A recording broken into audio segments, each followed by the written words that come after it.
అంత జరుగుతుంది ఇదే గుడిదేనండి స్థలం అంతా. నిజం ఒక్కసారి నా హిందూ మిత్రులందరికీ చప్పట్లు కొట్టండి మీరు ఒకసారి. Very wonderful my dear follow the Hinduism. Very nice boys, నిజంగా వెరీ వండర్ఫుల్.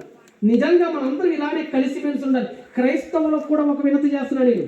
హిందూ సోదరులు చాలా మంచోళ్ళు. ఎంత మంచోళ్ళు అంటే ఆ గుడి ప్రాంగణాన్ని మనకిచ్చారు వాళ్ళు. మీరు వాళ్ళ దగ్గరికి వెళ్ళి వాళ్ళ దేవుళ్ళు దెయ్యాలు, వాళ్ళ దేవుళ్ళు మంచోళ్ళు కాదు, వాళ్ళ దేవుళ్ళు సాతాను, సిగ్గు అనిపించట్లేదు నీకు? ఎప్పుడు చేయగలరా? ఎంత మంచి వాళ్ళు, ఎంత బాగా సహకరిస్తారు. మనం ఎందుకు సువార్త సభలు అంటే ఏంటి? దేవి దేవతలు చేస్తాం. మన సువార్త సభలు అంటే ఏ గుడి అండి? ఇది ఆంజనేయ స్వామి గుడి అండి. ఇప్పుడు తిట్టాలండి, ఆంజనేయ స్వామి తిట్టాలండి. ఇప్పుడు కొంతమంది ఉన్నారండి దౌర్భాగ్యులు, ఆ కోతి మొహం వేసుకోండి. కొంతమంది ఒళ్ళు మండిపోతారు, కొంతమంది చూస్తారు. ఏం తెలుసురా మీకు? ఎవరి విశ్వాసం వాళ్ళు పాటిస్తారు. అందరూ అన్నదమ్ముళ్ళ కలిసి ఉండాలి, అంతేకాని తిట్టుకొని సాగకూడదు.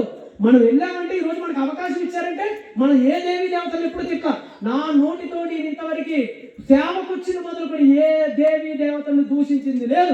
ఇక్కడ సమయం సత్యాన్ని ఎక్కువ చెప్పు. యేసుప్రేమ ఎంత గొప్ప రైతు ఎవరిచ్చాడో ఎవడో ఇవ్వాల. కొత్త నిబంధనలో కూడా మనకు అవకాశం మన ప్రేమ కల్పించాల. ఎవరైనా క్రైస్తవుడు ఒక హిందూ మిత్రుడికి సహాయం కావాలంటే చేయండి. నా చేతులతోనండి నేను ఎంతో మంది బ్రాహ్మణుల స్కూల్ ఫీజులు కట్టానండి. పిల్లలకి తెలుసు, నా చేతులతో కట్టాను. చెప్పు బయటికి సందర్భం వచ్చింది కాబట్టి చెప్తున్నాను. నా మిత్రులు చాలా మంది పూజారులు, నా మిత్రుల సగం పూజారులు, వాళ్ళ పిల్లల స్కూల్ ఫీజులో సగం కట్టిన రోజులు ఉన్నాయి నాకు. ఎందుకంటే మనందరం ఒకటే. ఎవరి సంతానం? మనందరం ఒకే దేవుడి సంతానం. ఏదో కొన్ని కారణాల వల్ల విశ్వాసాలు వేరేని. నా విశ్వాసాన్ని ప్రకటిస్తా. కన్విన్స్ అయితే వస్తారు, కన్విన్స్ కాకపోతే రారు. అది దేవుడు చూసుకుంటాడు. ఆ తర్వాత విషయం వాళ్ళ మంచిది దేవుడికి వదిలేయాలి మనం దాన్ని, అంతే తప్ప ఎవరిని మనం బలవంతం చేయడానికి వీలు లేదు. కాబట్టి ఈ విషయాన్ని గుర్తుపెట్టుకోండి. God bless you all. Close your eyes and let pray. పరిశుద్ధుడా, ప్రేమ, నమ్మకం కలిగిన